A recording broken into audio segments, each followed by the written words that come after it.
Hello everyone, welcome to a short and sweet crash course on how to get your version of MAV 0.8.2 up to speed so you can get in the game, have a blast, and have everything ready to go before you even play your first match.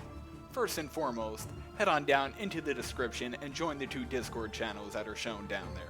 The Bomb Dog Studios server is the official server of MAV and where you can go and get all of your multiplayer action and information. The Raxow Industries server is the heart of Raxow.com, where you can go and find all the tools you will ever need for all things MAV. Before we get going any further, I'll be showing you two images. The first picture is a quick guide on how to fix a small bug that results in the mouse showing up on your screen when you go into a battle. All you're effectively doing is taking the game's updater files and putting them in their own folder. The second image is for those who are only experiencing weird issues or crashes after downloading and booting up MAV for the first time. Simply, you're going in and deleting the data and the save game folder, but be warned that deleting the save game folder will wipe any builds that you may have already made, so make sure to back up the builds.data file so you don't lose anything. First thing we're going to do when we get into the game is head over into the options. We're going to lower our sound way down. It's blasting, the music can go especially low. Secondly, we're going to scroll down a bit. It really helps to grab the white scroll line to go down, to help move it down all the way. There's a large chance you're going to need to change your resolution, and be sure to enable push-to-talk under input mode. We're going to scroll pretty far down until we come across the lock forward to view direction. It should be checked by default on check it. You should only have it checked if you are using a joystick or a controller. Next, we're just going to go through some recommended keybinds under the Combat tab. Fire should be left click, previous and next weapons are best set to Q and E. For your weapon camera, personally I like having it bound to the middle mouse button. The map display to make everything and move everything closer on the keyboard, I like to set to F while your health is set to G. For the activate auxiliary, I found that it's really helpful to have it set to a right click where your next auxiliary can be set to either mouse wheel up or mouse wheel down, whatever your preference is, or it can tie to something else on the keyboard. The last thing I'd recommend changing is the chat key to something out of the way so you don't accidentally click it. Preferably, I like right control. To save everything that you just put in, make sure to hit the little back arrow to the right of game settings so it all closes down. That'll ensure everything saves.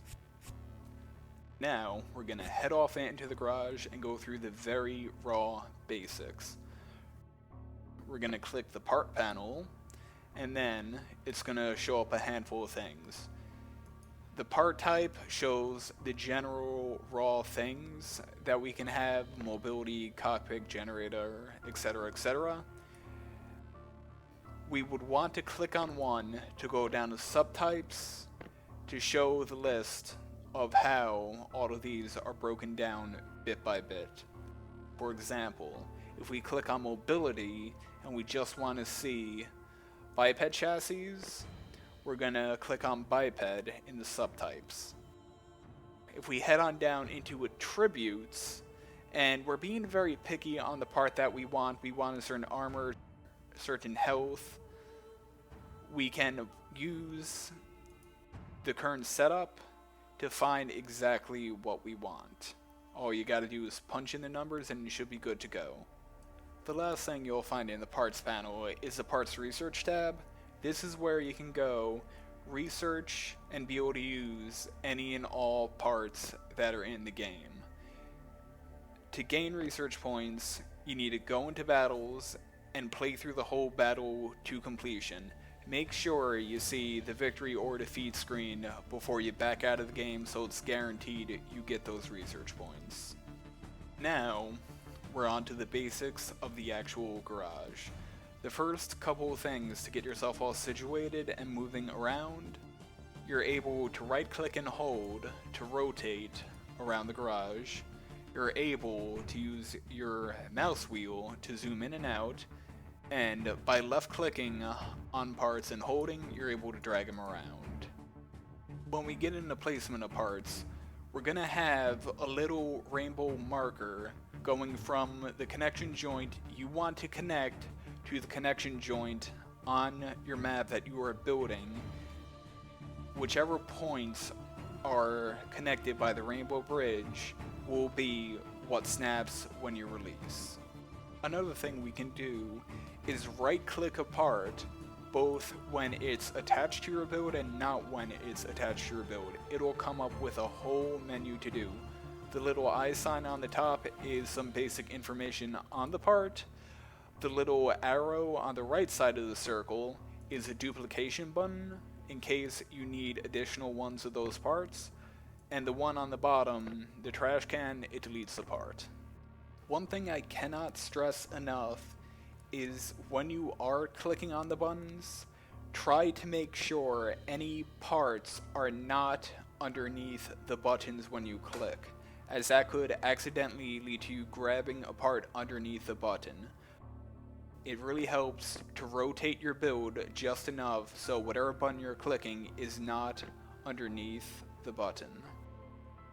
The last thing we're going to go over here are some very basic hotkeys. You can use your WASD to get full rotation around the garage. The next more important one is when you're holding a part, hold down shift, hit WASD, Q, or E to grant you full range of rotation of that part. This last one right here is probably going to be your most helpful because it happens to all of us. Control Z undoes your up to your last 5 movements. So if you accidentally hit the trash button and delete effectively your whole build, Control Z will bring it back. However, if you delete your whole build, place a couple parts, move a couple things around, and then hit Control Z, it'll only go back so far. Make sure to be very cautious as you're building. And on that last note, this wraps it up for this short and sweet crash course for MAV version 0.8.2. If you thought this video was helpful, please make sure to leave a like or comment down below, and please subscribe for more videos just like this or some intense multiplayer action which we have going on every day, especially on the Discord servers. Finally, have a good day.